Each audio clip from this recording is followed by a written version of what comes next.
Good evening. I thought I'd make a short video to talk about this week's stories and also to talk a little bit about forming the literary canon. This is going to become important to you later on because it's your final exam question, and I'll get that out in a couple of weeks or so. But for this week, one of your discussion board questions asked you to develop one, two, or three criteria for making a judgment of what makes a good story, what makes a story that everybody should read, that we should like study in school or regard as an essential component of our education or our cultural heritage. And so that's why I'm going to talk about some of this literary canon stuff. I'm not very competent with it, so you'll have to kind of bear with me. Basically, when we talk about literature, we talk about that a lot of people say there's only two different plots. A stranger comes to town or boy meets girl.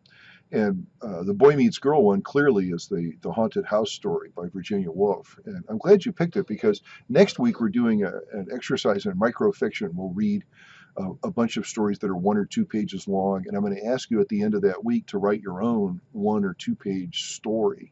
And Virginia Woolf's story is a really good model for that. It shows you what you can do in a very, very tiny space. A stranger comes to town really is Bartleby the Scrivener. He's a stranger, nobody knows him. He walks into an existing place and disrupts everything. I mean, in a cosmic, complex kind of way. So it's a good choice for this week because it asks us a lot of really complicated questions about what makes a good literary text, how do we make those judgments, and why do we keep certain things in what we call the canon, why do we take things out. I have some pictures here. This is a young Virginia Woolf. This is an older Virginia Woolf. She died in 1940. She committed suicide by filling her pockets full of rocks and walking into a river. This is one of the very few photographs of Poe. He died very young as well. Some people say he died of alcoholism. Some people say he died of rabies. Some people say he died of some other disease. This is a picture of his grave. And over here is a picture that's supposed to be Poe. He spent 2 years in the Army and a few months at West Point. In his 2 years in the Army, he was promoted very quickly. He was an artificer, and what he made were the bombs that artillery fired. In those days, they didn't come as a complete set, and so he would make a steel or an iron or a lead shell, and he would fill it full of different explosives, and that was his expertise. He was stationed at Fort Monroe in Hampton, Virginia for a number of years. Then he went to West Point, where I taught for a number of years. And I've actually held letters from Poe in my hand when he was a cadet, and I've read his court-martial papers for when he got kicked out for not showing up at formations for 2 weeks at a time. There's a ton of cadet legends about Poe showing up naked at parades and things, but none of those are true. But Poe has a really interesting life. He spent most of his life actually as a journalist and as a writer, but he did have this experience in the Army. He was doing it to try to curry favor with his stepfather, pardon me. Down here, this is a youngish Herman Melville. This is about the age he was when he wrote the story, Bartleby the Scrivener. Very interesting man, went to sea relatively early in his life, spent several years at sea, did a whaling voyage that of course led to the great novel Moby Dick. He served in the U.S. Navy for a short period of time, served as a merchant sailor for a long period of time, and he spent the latter third of his life working in the custom house in New York City. He never made a lot of money in writing, but he wrote incessantly, and he's left us an extraordinary body of knowledge, a body of work. I've been to his house in Massachusetts, Arrowhead, and I've sat in the room where he wrote his books, and for me it was an electric experience. I'm a big Melville fan. I think I've read everything he's written. Some things to think about for this. A haunted house is a ghost story. And most of the time when we think of ghost stories, we think of stories that are sad or have a sad component to it. And that's kind of the major thing that overlies the rest of the story. But here we seem to have a happy story, one where a married couple hundreds of years ago died in this house, and we're told that story. And they come back and they haunt it because there's another married couple in there who's very happy. And somehow the ghosts contribute to the happiness of the contemporary couple that occupy the space. As I said, I'm glad you picked the story because I don't think I've ever read it before, and I found it really quite charming. Bartleby the Scrivener is an interesting one. It's a lawyer in New York who in the age before Xerox machines, when you had to make copies, you hired people to basically write them for you. And so Bartleby, Nipper, and Turkey are essentially human Xerox machines, if you could imagine that. And Bartleby starts off as a great copyist. He's quite good at it, but then over time, his personality quirks kind of take him over. I asked, have we met him before? Does he remind you a little bit of Gregor Samsa? Does he maybe remind you a little bit of Legat in The Secret Sharer? One of our discussion board options this week is to think about that, and maybe you can make some connections here. What I think is interesting is that he doesn't do anything. He comes in fully formed, says, I would prefer not to all the time, turns down every chance to do anything beyond the very limited scope that he's assigned himself. It's like he never moves. It's like having a statue in this place. But he transforms the narrator. The lawyer has to accommodate to him. His obduracy, his steadfastness in this odd way of behaving is enough to make everybody around him change, but he himself doesn't change at all. So that's what I mean by the unmoved Bartleby. He's a fixed figure. He doesn't grow. He doesn't change. He just exists, fully formed in the story. There's no narrative arc that moves him around, but everybody moves around him. It's an extraordinary moment. The Telltale Heart, I was not surprised that you picked this because it's short and everybody likes Poe stories, but it's a story of a murder, and it's a story of a murder committed perhaps by a man who's mad as a hatter.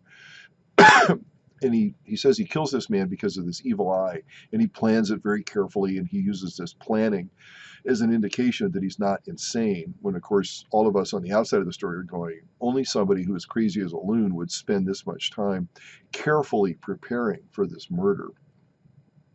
We also know what happens before it happens. We're told pretty early on that he's the guy who's murdered the old man in the story. And then at the end, he commits almost the perfect crime. He gets rid of the blood. He buries the body after he cuts it up in pieces inside the floorboards. There's no smell. There's no nothing. And he invites policemen in, and they sit down and they chat. And he thinks he's almost going to get away with it, but suddenly he starts to hear the heart of the man he killed beating, and it goes thump thump thump thump thump thump thump thump, and it just fills up all the space. So one of the questions you might want to think about that is, why does it do that? Is that his conscience, or is this man haunting him? Is this another kind of ghost story where in fact the narrator's conscience doesn't change, conscience does not alter, but rather he is driven even further to the brink of madness, where the only way he feels he can escape is by confessing to the crime. So it's an interesting question whether the old man's death causes the old man to become a kind of ghost figure, not that dissimilar from other ghost stories that we've read, that then haunts the narrator until he finally confesses. So it's an interesting group of stories. I'm glad you picked them. I think there's a lot of connections there that I hadn't thought about. And I'll be interested to see what you all say on your discussion board questions. Literary canon, your second discussion board question this week is to make a choice and say, based on 1, 2, or 3 criteria, all these stories should be left in the canon, that is, people should read them, or 1 or 2 of them, or maybe even all 3, should be removed. So that's kind of your task for this week for the second discussion board thing. I've put a bunch of resources on the Blackboard that talk about what the canon is and how to think about it. The word canon that we use for this is one that literary scholars use, but it comes from the Latin word for rule, which is also canon. For, I don't know, maybe the last 100 years or so, 200 years, it's been pretty standard. Shakespeare, Chaucer, Milton, Donne, maybe some of the Renaissance, the late Restoration dramatists like Congreve or Sheridan, Henry Fielding in the 18th century, Alexander Pope, people like that, a pretty standard group of mostly British, mostly white males. American literature, you see a similar thing with Hawthorne. We've read some Hawthorne stories. Melville now, and I'll talk a little bit about him later. And many of the other people that we've met, Eudora Welty, John Cheever, people like that this has been kind of a consistent group of writers for a long period of time. And generally speaking, they are male. Generally speaking, they are white. we've read some stories by women this semester, Welty for one, and Virginia Woolf, of course, for another. But now, in the last 40, 50 years, more and more people are hammering on the door of the canon to be let in. More and more women, more and more people of color, more and more people with unusual backgrounds, like post-colonial writers, people who may have grown up with English as their first language, but they're really Africans who hundreds of years ago were removed from Africa and went to become slaves either in the United States or in the Caribbean or maybe in South America. So you see some of that as well. Um, it's a complicated issue because then you have to decide, what does it mean to be an American? What does it mean to be an educated person? What does it mean to be a citizen?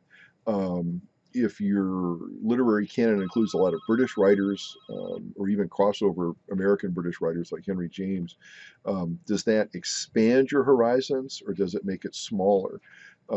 If you have somebody in, does that mean that somebody else has to be left out?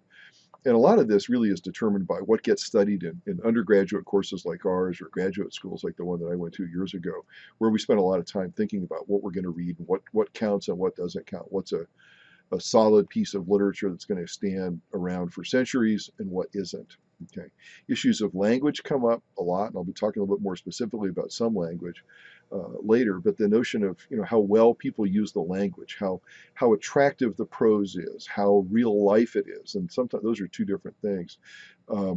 We also talk about this idea of staying power. When people come back to a story over and over again, why do they do that? Someone like Baldwin was never considered in his own lifetime a canonical writer, except for two or three stories. He was read widely, but people regarded him as like a kind of a 1.1 level writer. He was not Shakespeare. He was not Saul Bellow. He was not John Updike. He was not some of the great 20th century writers. And you don't know if that's because he was black or because his stories are just simply not as good as some of the other stories. And good is a terrible term to use because we don't really have a definition for it. Good and great are two words you should never use in a paper because nobody knows what they mean. Your good could be my bad, and your great could be my lousy. The other thing to think about is expectations of others. What do other people think you should know? This is kind of a collective enterprise, and people are always sort of arguing for people to go in and people to go out. So these are all things to think about. I've got some more stuff to think about here in a second. How well recognized in their own lifetime some writers are also helps in terms of when they get into the canon and when they don't. Poe and Woolf were read widely in their own times. They were regarded as great writers even when they were alive. Melville wrote a tremendous amount of stuff. Was a very popular writer in the 1850s.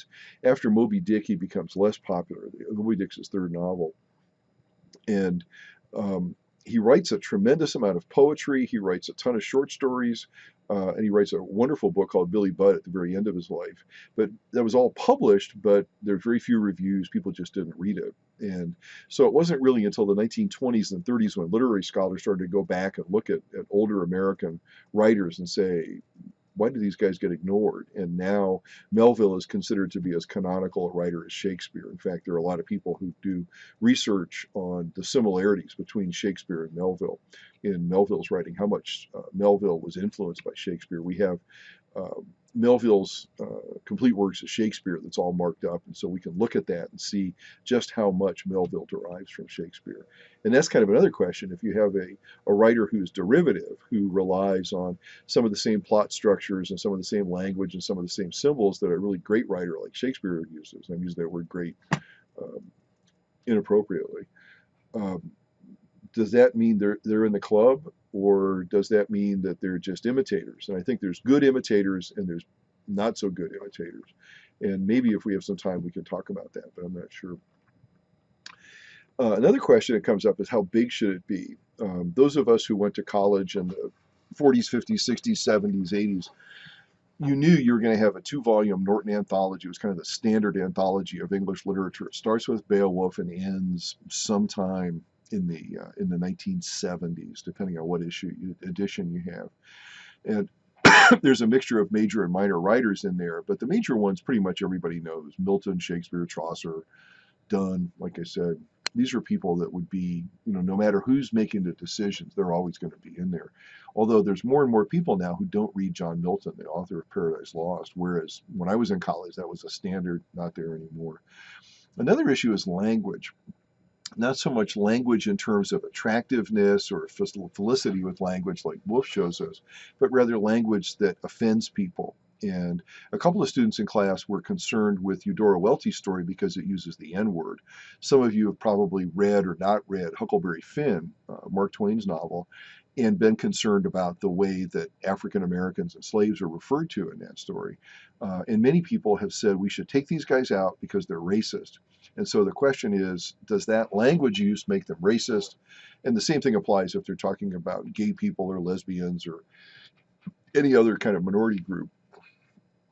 Should offensive language be enough to move people in or out? Is it a small component? Is it a big component? There's no answers to any of these questions, by the way. It's just a, pardon me, a way of getting us to think about these things.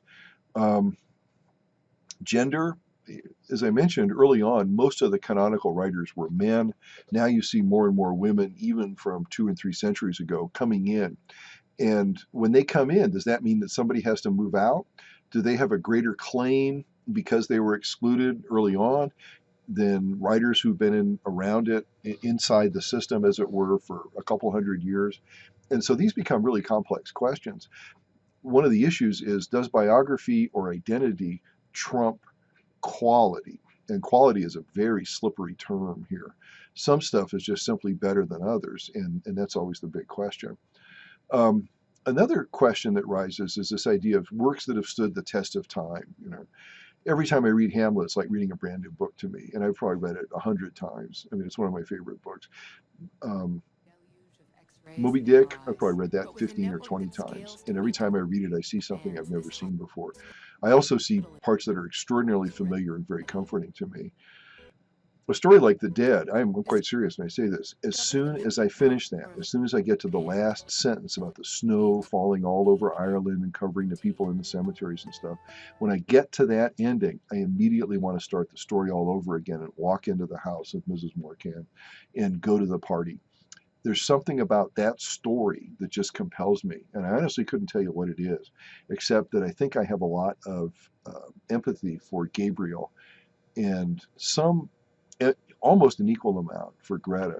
But Gabriel, I think, is the person who engages me in that story, plus the setting, plus the people, plus the way they talk, plus the way the story is designed, plus the structure, the language, all that kind of stuff is just incredible to me. And I know that most of you didn't really like The Dead very much, but of all the stories we've taught this semester, it's my all-time favorite. It's the only one that is, from my perspective, perfect. Very few of you would probably agree with that, but I can't help it. I didn't come to that story until late in life. I don't think I read it until I was in my 50s. And I started teaching it, and now I just can't seem to stop. So this test of time thing is kind of interesting. That story's over 100 years old, and to me it could have been written a week ago. Something else to think about is, are some works just extraordinarily good? Is that organic, or do we simply impose this kind of value on it? In art, sometimes I feel this way when I'm looking at Jackson Pollock paintings, which I really like. He's the guy who does all the dashes and the color drips and stuff, and it looks like a drop cloth. I get him, but I often wonder if I've been taught to get him. And so when I see a Pollock, I know exactly what I'm looking at. I understand how to analyze it, and I fall in love with it every time I see it. And sometimes when I'm challenged by art that I'm not familiar with, I hold back. Same thing with fiction. There's some fiction that people write that they say, oh my God, this is the best stuff ever. And I'll look at it and think, didn't do anything for me. And some of you who are reader response critics may get that same sensibility. A final thing to think about is this idea about what should people read in order to be considered educated? What is the basic load of stuff that an intelligent, educated human being in Western culture should be able to read? Does it include the Quran? Does it include the Book of Mormon? Or should it just be focused on the Bible, because so much great literature, canonical literature, comes from the Old or the New Testament stories? Sonny's Blues comes from Cain and Abel. We know that story. We know the prodigal son story, So that's an element in there as well.